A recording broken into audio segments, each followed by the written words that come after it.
Bonjour à toutes et à tous et bienvenue dans cette nouvelle série de podcasts Major Prépa en partenariat avec Audencia Business School consacrée à la question de la mémoire qui est le thème de culture générale des secondes années. Je me trouve aujourd'hui avec Francis Eustache. Francis, bonjour. Bonjour. Francis Eustache, vous êtes neuropsychologue et directeur d'études à l'École pratique des hautes études. Vous dirigez à l'INSERM une unité de recherche à l'Université de Caen, neuropsychologie et imagerie de la mémoire humaine, qui travaille en particulier sur les maladies liées à la mémoire.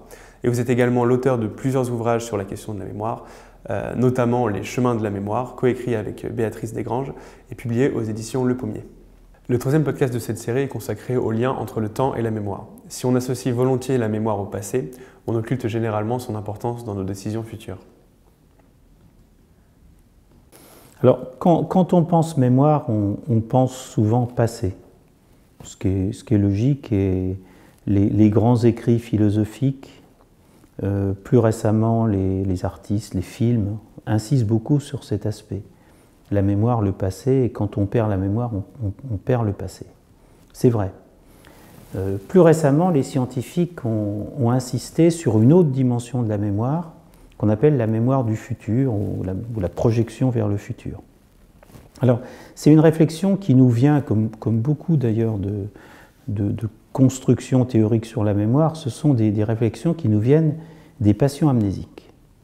Et en fait, on s'est aperçu que les patients amnésiques ont certes perdu leur passé, ils ont une amnésie autobiographique, mais ils ont également beaucoup de difficultés à se projeter vers le futur. C'est-à-dire que si on demande à certains amnésiques, si on leur demande qu'est-ce que vous ferez demain, qu'est-ce que vous ferez dans quelques jours, eh bien, on voit que les patients cherchent et puis alors ils font des réponses du type je sais pas, c'est blanc, ou des réponses, alors il y a un amnésique célèbre qui avait répondu ça en disant je sais pas, c'est comme si je nageais dans un lac. Et j'ai beau nager, je nage dans le lac, mais il n'y a rien d'autre. Il n'y a que le lac. Donc, ça, ce sont des travaux qui ont été faits qui montrent que les amnésiques comprennent la notion de futur. Ils savent qu'il y a avant, qu'il y a après, que le passé, c'est toujours le passé, que le futur, à un moment, ça deviendra le passé. Ils comprennent tout à fait bien la notion du temps qui passe, mais la difficulté qu'ils ont, c'est voyager vers le futur, comme ils ont également une difficulté pour voyager vers le passé. Donc ça, c'est un point très important. Et puis ensuite, il y a eu des travaux à partir des années, la fin des années vers 2007, 2008, 2009, et puis les années qui ont suivi, enfin, c'est des travaux qui datent en gros d'une dizaine d'années, des travaux en imagerie cérébrale. Certains d'ailleurs de ces travaux ont été faits dans mon laboratoire, on demandait à des personnes soit d'évoquer des souvenirs autobiographiques, soit au contraire d'imaginer des événements plausibles. Par exemple, qu'est-ce que vous ferez aux prochaines vacances? Vous voyez, se projeter comme ça. C'est-à-dire qu'on n'est pas sûr exactement de ce qu'on va faire précisément, mais on peut imaginer, on peut construire à partir de ce que l'on sait du passé.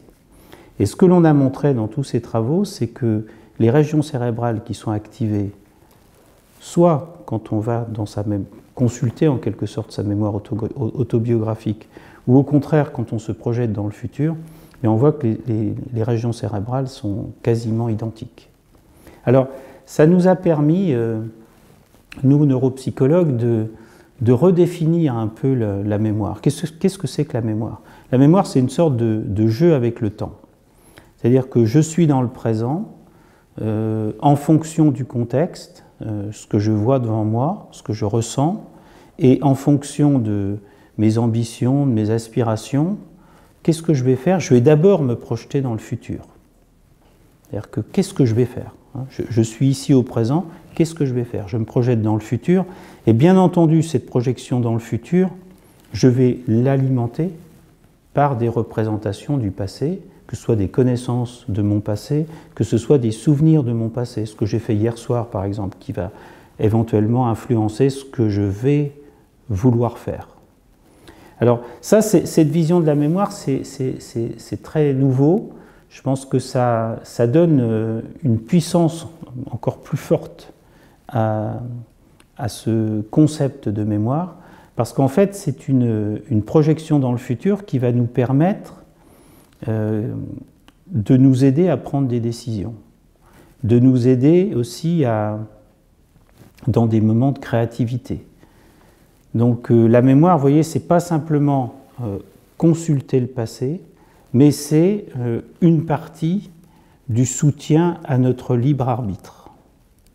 Alors, il y a une partie de cette mémoire qu'on appelle la mémoire prospective. La mémoire prospective, c'est la capacité que l'on a à prévoir des actions futures. Alors, ça peut être des choses très simples, hein. Ça peut être aussi simple que de surveiller un plat dans le four ou des choses comme ça. Et en fait, on s'aperçoit que ce sont des mémoires extrêmement sensibles, qui vont être perturbées très vite, par exemple dans les maladies dégénératives comme la maladie d'Alzheimer.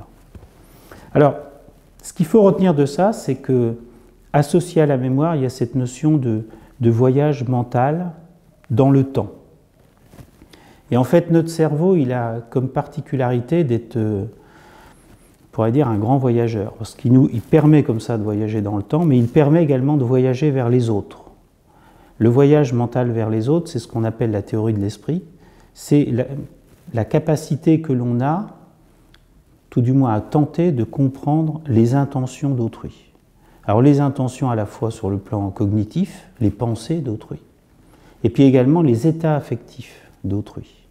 C'est-à-dire qu'en fonction de la situation présente, mais en fonction d'un certain nombre d'indices, alors ça peut être la voix de la personne, ça peut être son visage, ça peut être les mouvements qu'il fait, enfin, les interactions avec d'autres personnes. En fait, l'individu est capable de rassembler toutes ces informations et à partir de là, se faire une idée des pensées de la personne qui est en face de lui. Alors, on va dire que c'est une théorie de l'esprit parce que c'est pas objectif, hein. C'est-à-dire que c'est décoder toute une série de signaux et puis à partir de là, faire un raisonnement, hein, même si ça va très vite, mais faire un raisonnement pour en déduire que la personne pense ou telle chose ou a telle réaction affective. C'est une théorie. En même temps, cette théorie, elle est cruciale parce que c'est ce qui nous permet de réguler nos interactions sociales. Et là aussi, les maladies, que ce soit certaines maladies psychiatriques, certaines maladies neurologiques, nous montrent que ces fonctions de cognition sociale peuvent être altérées.